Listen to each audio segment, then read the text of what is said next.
तो ईडी और सीबीआई की मिसयूज के बारे में कुछ सवाल उठ रहे थे। मैं हैरान हूं जी कि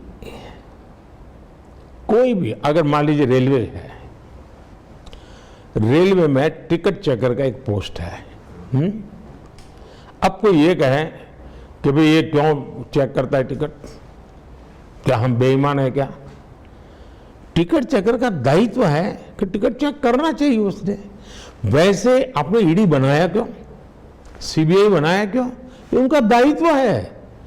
सरकार ने अपने राजनीतिक स्वार्थ के लिए उनको रोकना नहीं चाहिए, उनमें अड़ंगे नहीं डालने चाहिए, उनको स्वतंत्र रूप से काम करना देना चाहिए। जैसे एक टिकट चेकर को करने देते उसको भी करने देना चाहिए। दूसरी बात है, तो आखिर ईडी ने काम क्या किया है? ईडी ने करप्शन के खिलाफ मामले किए। अब हर प्रकार के होते हैं, सरकारी बाबुओं के होते हैं, ड्रग्स माफियाओं के होते हैं, कई प्रकार के होते हैं। इसमें सिर्फ 3% वो लोग हैं जिनका राजनीतिक जीवन है या राजनीति से जुड़े हुए लोग, 3%।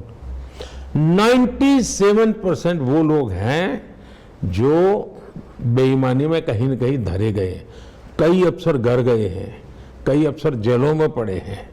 इसकी कोई चर्चा ही नहीं करता है कि अगर देश में करप्शन के खिलाफ काम करने के लिए एक संस्था को जन्म दिया आपने, वो तो पुरानी सरकारों ने दिया है, हमने नहीं बनाई है। वे अगर काम न करे तो सवाल पूछना चाहिए, काम करे इसलिए सवाल पूछा जाए, ये लॉजिक बैठता नहीं।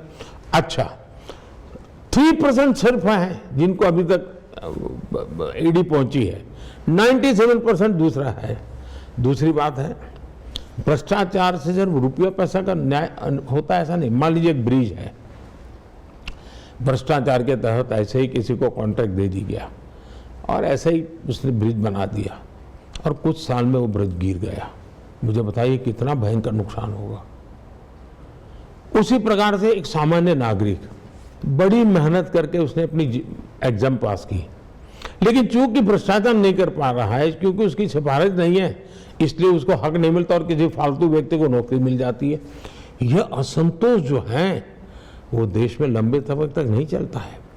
दूसरा, ईडी ने 2014 से पहले पीएमएलए, जिसके अंतर्गत ईडी ऑपरेट करती है, 1800 से कम उन्होंने केसेस किए थे।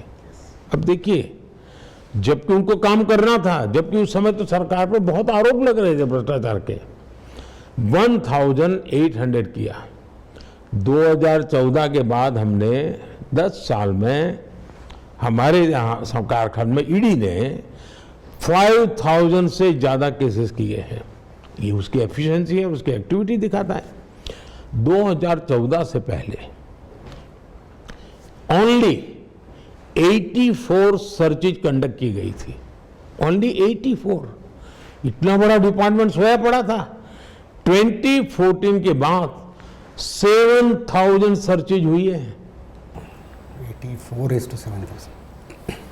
2014 के पहले मैंने उनके 10 साल में करीब 5000 करोड़ रुपीस की प्रॉपर्टी अटैच की गई थी। 2014 के बाद 1.25 लाख करोड़ रुपए की प्रॉपर्टी अटैच की गई है। ये देश की संपत्ति है जी। अब मुझे बताइए, ईडी का ट्रैक रिकॉर्ड क्या बताता है? ईडी का ट्रैक रिकॉर्ड बताता है एफिशिएंसी, बड़े स्केल पर एक्टिविटी और स्वतंत्र रूप से। अगर हम देश में करप्शन हटाना चाहते हैं तो आपको जो संस्था जिस काम के लिए बनी है उसको आपने काम करने देना चाहिए। पॉलिटिशियनों ने ऐसी संस्थाओं को अंदर अपनी टांग नहीं अड़ानी चाहिए। और इसलिए भले मैं प्रधानमंत्री हूं, लेकिन मेरा कोई हक नहीं बनता है कि मैं ईडी के काम के अंदर रुकावट डालूं।